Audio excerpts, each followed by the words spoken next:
I want to take a live look here at New York City right now as the site of former President Donald Trump's hush money trial is underway. Opening statements got underway this morning as prosecutors accused Trump of orchestrating a criminal scheme to corrupt the 2016 presidential election. Trump faces 34 felony counts of falsifying business records related to allegedly paying then lawyer Michael Cohen to squash a story that he had an affair with porn star Stormy Daniels. Trump is a Republican frontrunner for the 2024 presidential election. He has denied wrongdoing and has repeatedly called the criminal trial a witch hunt and election interference. This is what took me off and takes me off the campaign trail, because I should be in Georgia now. I should be in Florida now. I should be in a lot of different places right now campaigning, and I'm sitting here. And this will go on for a long time. It's very unfair. The judges conflicted issues.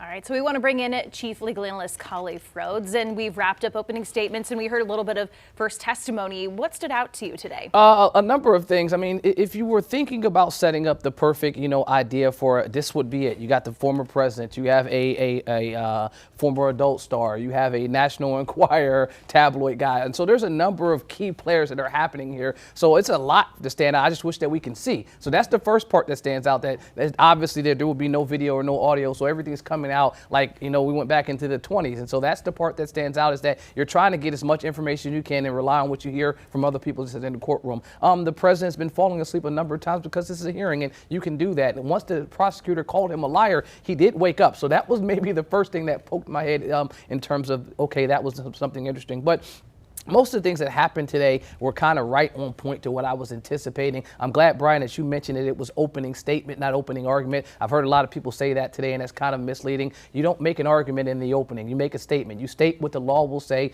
You'll state potentially what your witnesses will talk about. And then at the end of the case, you have an opportunity to make a closing argument. So glad that you guys both said statement and not argument. So hopefully my legal ease are rubbing off. You're teaching us a lot. That's right. You're taking us to legal school today. And of course, David Pecker from the National Enquirer has been on the stand today as one of the first witness. He's expected to be on the stand for a little bit. Trump says he's going to testify.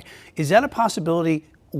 Is that something you'd recommend as a lawyer? I'd have to see first. It really would depend on what all came out. So obviously, if your client wants to testify and there's someone that's well-spoken, which Trump is, someone that's charismatic, which Trump is, you want that person on the stand. However, what you don't want is the baggage that comes with him being on the stand, extremely combative, a person that doesn't really want to listen to the judge's instruction. If he says any of the things that he's saying in the hallway, no, I don't want him taking a stand. But if he just sticks to the facts, sticks to the person that he is, sticks to his, I didn't have any knowledge of any type of untrustworthiness, these payments were for legal fees, and sticks to the facts as opposed to kind of the ranting that he's doing in the hallway, then no, I would not. But if he does his normal routine of talking like he should and could, then yes, I would want him on the stand, because he, who more important than the former president of the United States? And if you have folks that are, captivated by his charismatic approach to delivering words, then by all means, no one better can do it than him.